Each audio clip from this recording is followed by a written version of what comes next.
Hi, I'm Leah, and today I'm going to show you how to operate an electric miter saw. This is a 10-inch miter saw, and before we get started I want to put on my safety glasses. Okay, so I've got my safety glasses on, and I have a piece of scrap wood, and I want to show you some of the features on this saw before we actually cut something. Now, the most important thing is, believe it or not, is this dial here that indicates different angles. If you were going to cut a 45-degree angle left or right, you would make that determination, and then you would unlock the mechanism by turning to the left. There's a trigger underneath the handle. There's a trigger here. You want to pull up on it, and then you want to slide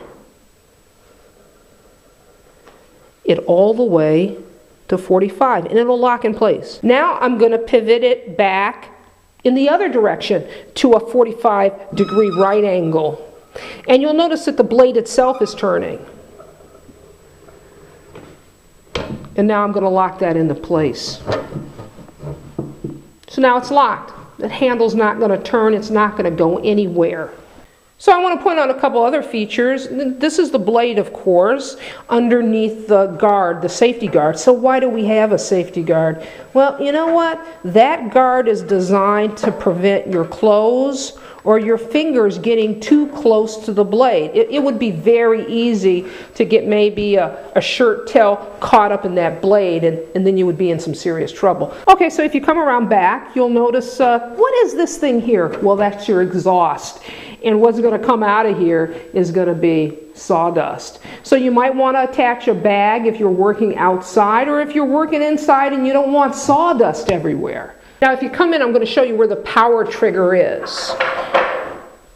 This right here is the power trigger. You pull back on that trigger and it fires the motor, and it rotates the blade.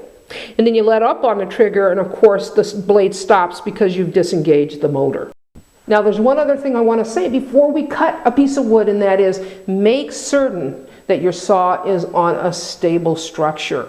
I got a piece of scrap wood here, and I'll tell you what, it's set up on a 45, but let's not cut on a 45. Why don't we make the adjustment? We're going to make it a 30-degree cut. So I'm going to unlock the handle like so, and I'm going to pull up on that trigger that I told you about that's beneath the handle, and I'm going to rotate the blade to 30 degrees. Now I'm tightening the handle back up. It's locked into place. Okay, so I've got my wood against my fence. That's what this is called, folks. This is the fence, and you want to push it back and make certain that it's firmly against the fence. I want to hold this in place up against the fence, but I want my fingers away from the blade for obvious reasons, folks. Now you want to grab the handle securely, hold that wood firmly with your fingers away from the blade, pull the trigger, and I'm going to make that cut.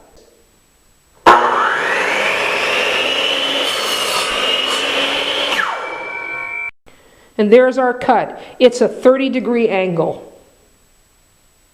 So I just demonstrated how to use an electric miter saw.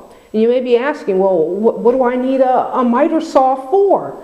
Well, I'll tell you, it's not a must-have tool in the toolbox, but it certainly is convenient. And this is what you use an electric miter saw for. If you ever need to make a miter cut on baseboards, or you need to make a miter cut on crown molding, this is the tool for it. It's a precision miter saw. This is Leah saying, you can do this. See you next time.